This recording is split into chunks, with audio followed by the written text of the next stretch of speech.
Hi guys, welcome to Hi guys, Artos. Nakakita kami ng spot dito sa SM Aura ng... SM Aura to Gigaraw Bati. Joke lang. Hindi, na-miss mo yung mga tanong ko on the spot. Hindi, ready. Bibigyan Joke lang. kita. Okay, sige. Isa lang ah. Sige, hindi madami. Ano ba yan? Kasi sulitin natin yung place, maganda yung place. Okay. Itatanong ako sa'yo. Ano? Ano, uso ngayon yung mga Starbucks life hack.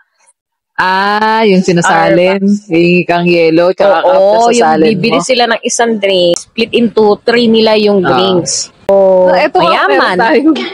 Joke lang.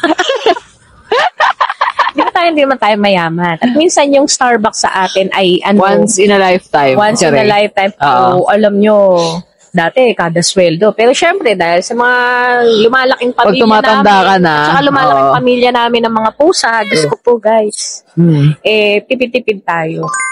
Sa atin na hindi naman tayo sobrang afford ng ganun, gagawin ba natin yun? Sa opinion lang namin ha.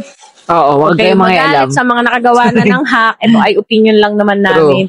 Bilang isang commoner, isang mga snap soil. Social Climber 101. Ikaw ang tatanungin ko ngayon, gagawin mo ba yung hack na yun? Tipid yun, ha?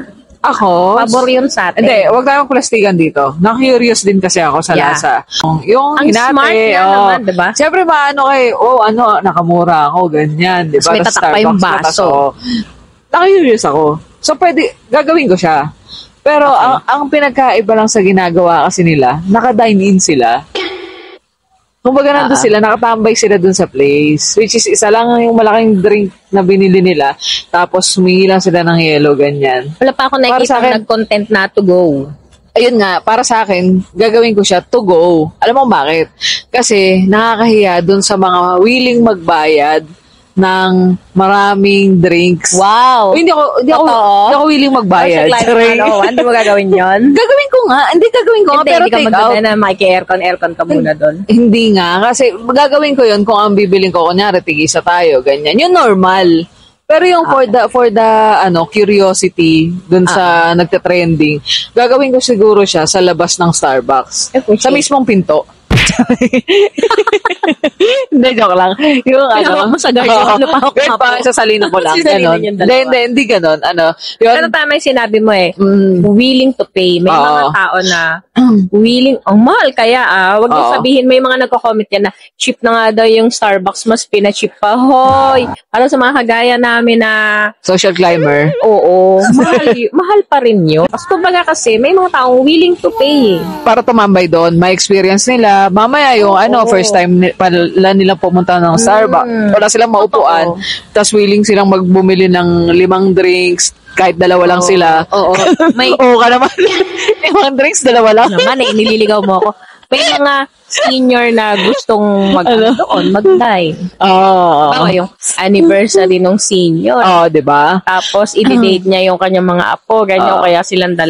Tapos, kayong magbabarkada, inoccupy ninyo lahat, na ang bumili nyo lang pala, 2 drinks lang naman pala. Tapos, kayo, 5. Ganyan. Ay, hindi pwede naman yun, basta sa labas. I mean, siguro pwede yun pag yung pakiramdaman nila kung hindi ba jump pack yung place. Oo, ganon.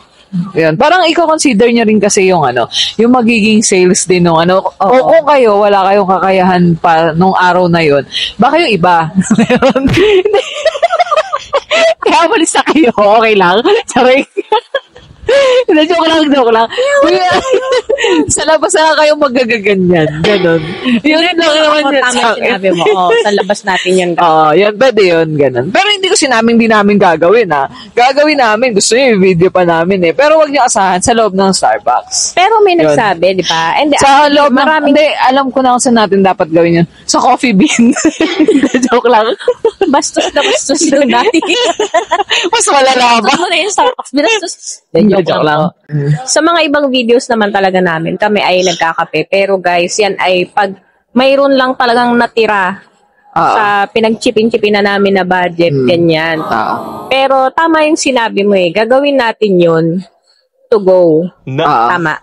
Pero nga lang, may mga nagsasabi din kasi na expert sa lasa ng kape, nagbabago yung... Ayun nga, nakita ko rin daw dun sa comment nila na bago nga, yung parang kasing tinimpla siya as hot, Tapos sasalin mo siya sa may, sa may mga eyes. Siyempre, tama naman na. Kung gusto mo, yun nga kasi yung binayaran doon. Kaya nga magbabayad ng mahal. Yung kasi quality ng kape, quality ng matcha, quality ng mga ganon. Lalo na ako. Kilala mo kung magkape, di ba? Hindi. Kilala mo kung magkape. Nga, describe mo paano ako magkape. Ano yung klase ng kape na ino-order ko? Gusto niya yung matapang, yung kaya siya ipaglaban. Gaya Tapos mo. hindi cheater. Wait lang, kape ba yun? Hindi, sorry. Mali. Ayaw niya kasi nang niloloko siya sa lasa nung kape. Nabuhatan naman niya sa sabi niya dyan. Pagtapos sabi niya, like me, mga ganon. Wala ako sinabi. Ikaw na, palakpakan ka, violet ka. Okay na yan, bye.